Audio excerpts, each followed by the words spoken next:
y'all, Trishawna here, instructor at Sewing Training Academy, and I'm going to put a little bit more trim on this denim dress. I'm going to add some fringe to the bottom of it. Let's get going. Most of the time when you put fringe on, you treat it like a seam and you put it right sides together and then you sew it and then you flip it down and then you just see the fringe itself.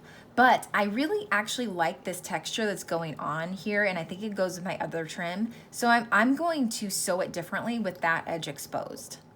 To sew this on, I'm using a zigzag stitch. It's at a 2.5 length, and then a pretty wide zigzag at a 5. So guys, remember this is a dress that I had all the way done, and then I kind of ripped it apart so I could add some doodads to it.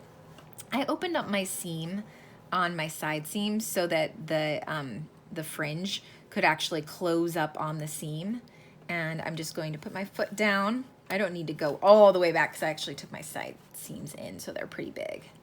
But I'm just gonna go that zigzag stitch along here, and I have a little stitch that's actually 3/8 inch in from the edge, and I'm gonna use that to line up the fringe along the bottom so it's nice and straight all the way.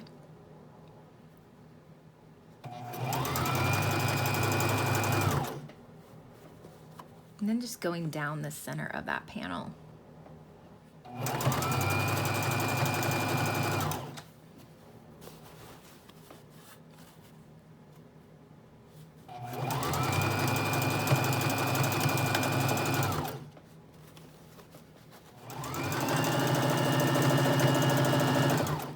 Great thing about this is you can't even see your stitching, or I can't even see my stitching.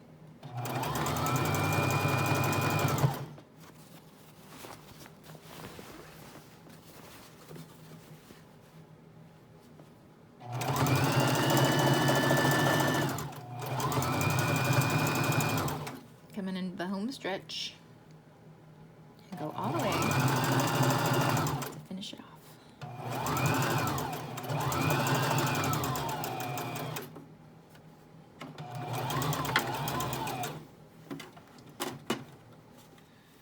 Right, I'm just going to close up that seam so it looks really nice. The way it all comes together. It'll look like I'm just floating because my seam allowance is really big at the bottom here. But trust me, it should be good. And I'm gonna give it a good back tack at the end here because I need it to be nice and strong.